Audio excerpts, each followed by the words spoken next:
Welcome to In Session. I'm James Manning, And I'm Jason Johnson. and tonight we're going to be talking with you about several issues. We're going to be discussing the mosque that's being built at Ground Zero and the controversy that's around it. We're also going to get into changes to the 14th Amendment. There are a lot of people out there saying that because of immigration, illegal immigration, that we should change the 14th Amendment.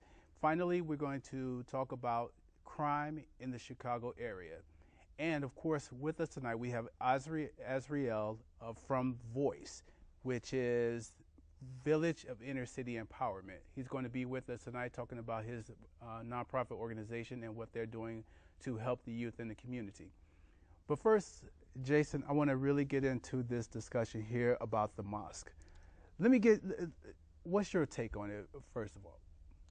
First of all, from my perspective, I feel like that it's inappropriate to pretty much to judge the intentions of the mosque at Ground Zero. I pretty much feel like people have freedom of speech, they have freedom of religion, and I say to ostracize this institution for being there, I feel that it's unfair to a lot of Americans out there, because there's a lot of Americans that are Islamic, that have Middle Eastern heritage, and I feel just to say that there's something wrong with that being there, I think that's unfair to them because they don't represent the fundamentalist wing of Islam. So I just feel like it's inappropriate to complain. What about this, though? Because I'm hearing what people say that the funding for this mosque, which is really not a mosque, let's face it, is more of a cultural center, somewhere along the lines of a YMCA or the something like that. But people question the funding. Now, should we question funding where this is coming from? I mean, would that not be an appropriate action to take to say they already know where the funding coming from. They already did those searches because this institution was already there, if I'm correct. They were already there. They're just doing upgrades to the facility, correct? They are. It was a Burlington Coat Factory, but you face it, it's at Ground Zero. It's not at Ground Zero, but Ground Zero adjacent. So it would seem to me that maybe they have a point in this now. And let's take the Imam. Okay, the Imam who runs this statement. Now, this is where I think the hypocrisy comes in at play, because what they're saying is that this Imam is basically a radical. But this same Imam was picked by the Bush administration to go around the world and talk about Muslim life in the United States, because he's known around the world as someone who preaches tolerance among religions. So I think the hypocrisy is there. But I also take issue with the fact that maybe this isn't about this particular center. Maybe is more than that, because if we look across the country, there are mosques that are being protested in Tennessee, Minneapolis, San Diego, and where do you think we should go? The thing is if it was a fundamentalist Christian wing that bombed the buildings, the Twin Towers, I don't think it would be an issue.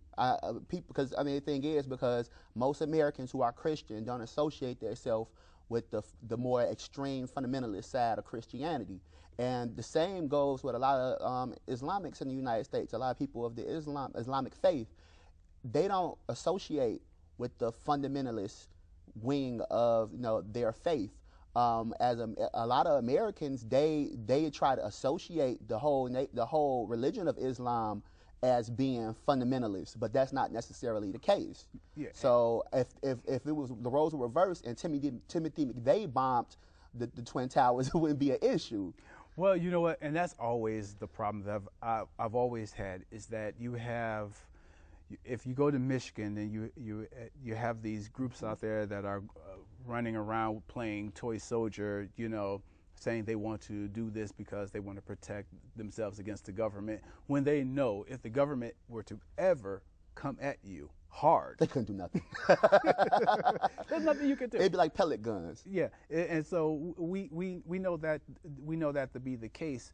But what do we say, though, to finally get through to people, though, that that this is, if you're going to disallow, someone of a particular religion to build an institution, then basically the freedoms that we say that we want to protect that's in the Constitution, basically we're being hypocrites about that. Exactly.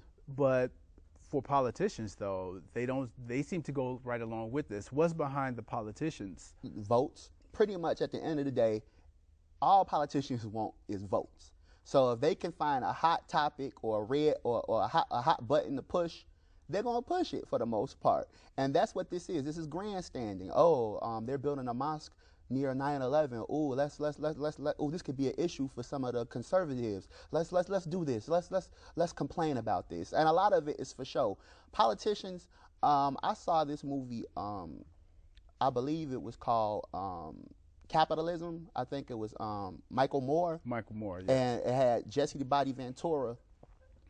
What's that? A different movie? Was that? I think that was the Obama Deception. It's a movie on YouTube. And Jesse the Body Ventura, the former governor of Minnesota, he said, well, the Democrats say they hate the Republicans on stage. The Republicans say they hate the Democrats on stage. But at the end of the day, they all going out having dinner together and everything. Yeah. It's all a show. It's all a show. It's competition. Just like Jordan and Barkley are best friends, but when they played in the finals, they was at each other's throats. It's the same difference. These are rival parties that want to win, but at the end of the day, it's all a big show. Yeah. Because they all splitting the money. They all doing everything. Yeah. And you know what? This moves me right into our second topic, because it's the show with this 14th Amendment. Mm-hmm. Now, just to give some backup, the 14th Amendment was the amendment that when the slaves were free, basically they issued this amendment that said if you were born in the United States, you are now a citizen. And of course, there's some due process clauses and other things like that that's in the 14th Amendment. Now, because of immigration, they're saying they want to revisit. This is the thing. They want to revisit the 14th Amendment. Okay. And my problem here is that the same people who want to revisit this 14th Amendment are the same people who get on the floor of the House and they say this is not the original intent of the Founding Fathers. They say you can't change the Constitution. They'll argue about judges, activist judges, and they'll say, well, they're not following the original intent of the Constitution. Are they clairvoyant? Well, how do they know what the Founding Fathers' original intentions are? The thing is, they make decisions and they make interpretations based on convenience. And when certain things are convenient for them, they'll say, well, the fathers intended it to be this way. When it's inconvenient, they'll say this is not what the Founding Fathers intended. So it's grandstanding. They're playing sides, in my opinion. Yeah, and I also think it's one of those things that it takes 2/3 of the Congress. It's not going to happen to amend the Constitution. It takes 3/4 of the state to ratification to change the Constitution. So politicians know that, in essence, it's the same thing with overturning the health care bill. And now today, they're out saying they want to overturn the financial changes to the financial industry. They want to overturn that bill when they know, one, you don't have the votes to overturn a veto, so it's not going to happen. Then number two, can they include something in that clause that's going to make all the banks explain where all the money went?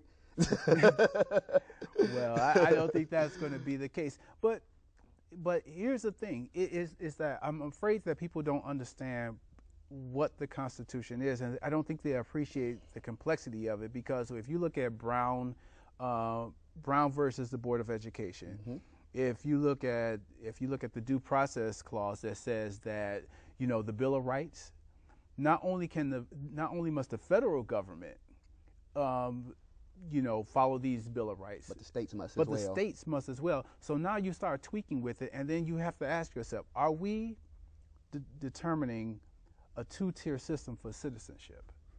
I found a website. Okay. And what it is, here's an interesting thing. There's a website out there that if you're overseas somewhere, if you're in China or France or something like that, and let's say you're pregnant, and you're due in January, they have tours. They set up tours So you can ensure that you're in the United States when you have your child. When you have wow, your child. That's awesome. It's a tourism website. Isn't America great? Yeah. and so people from France, and I don't know if Canadians do, because, you know, they hate us. Yeah, and they're Canadians. And they got better health care. Right. So, but you talk about, you know, in China and Thailand, all these countries, they have these tours set up. So you have to wonder, would they say that, would this be the case with those? If they're saying, oh, it's only illegal immigrants, but what about people who are here only for a short period of time, who are on let's say a work visa, you know, who are here on like I said, a tourism visa? Would it apply to them? So you start to create this system where we say, well, you know what, it's not equal anymore. And that flies in the face of the 14th Amendment. That's the thing that bothers me. Now, one thing I can say about that, within the context of, you know, where it was founded to ensure that the slaves were citizens and whatnot, I can say to an extent, I can say, in my opinion, the context in which it was founded really doesn't really include, in my opinion, a vacationer who's only going to be here for a week or just visiting on purpose just to have a child born. I don't think that was the original intent of the founding fathers. I think the intent was, and then when the 14th Amendment was added, because it was added later on, I don't think that was the intention. I think the intention was, well, okay, if this person was born in the United States, and even though we're not giving them citizenship, we're going to provide them citizenship and allow them to participate in the United States, because, you know, they contributed to the growth of it as slaves, as individuals who came here as immigrants early. So I don't think the intention was for me to go on a vacation and a week later, you know, I have a child, then I can come back to the United States whenever I want because my child's a citizen. I don't think that was the intention. Right. And you know what? Now here's the thing. There is a representative from Texas, Louis Gohmert, and he's saying that there are terror babies. Okay. Oh yeah, I heard about this. Wow. So they're the terror babies. So you have Al-Qaeda, however you want to pronounce it. You have Al-Qaeda crossing the Mexican border, having a child, and then taking this child back to the Middle East or wherever they are, and then raising them as a terrorist. Now, since they're American citizens, 30 years from now, 20 years from now, they can come back to the United States and, you know, commit their terrorist plot. It's something like a Manchurian Candidate. And I'm wondering, how stupid are we going to get with this type of? We haven't even got to the bottom yet. It's going to get a lot worse. Trust me. As we elect dumber and dumber officials, it's going to get a lot worse. And you can see it with some of the Tea Parties. I think this. So the thing is, you got to, in order for this theory, and I use the term theory very loosely, in order for this theory to be true, that means the war of terror, a lot of these terrorists that's committing these crimes at 25, 30, 20, 19, 18, that means the war of terror actually started about 18, 19, 20 years ago during the Reagan administration. Well, so or was that the first Bush term? I think that was the first Bush term. Well, you know what? I mean, the same thing. The Afghan war has been going on for 40 years. So yeah, so I mean, pretty much, exactly. So that means the Afghan war has been going on for a really long time. Yeah. Well, you know what? This is what we're going to do. We're going to go ahead and take a break because we're going to bring up our guests from the Village of Inner City Empowerment to speak with us on Chicago crime, but also on his organization and what they're trying to do in the community. We'll be right back.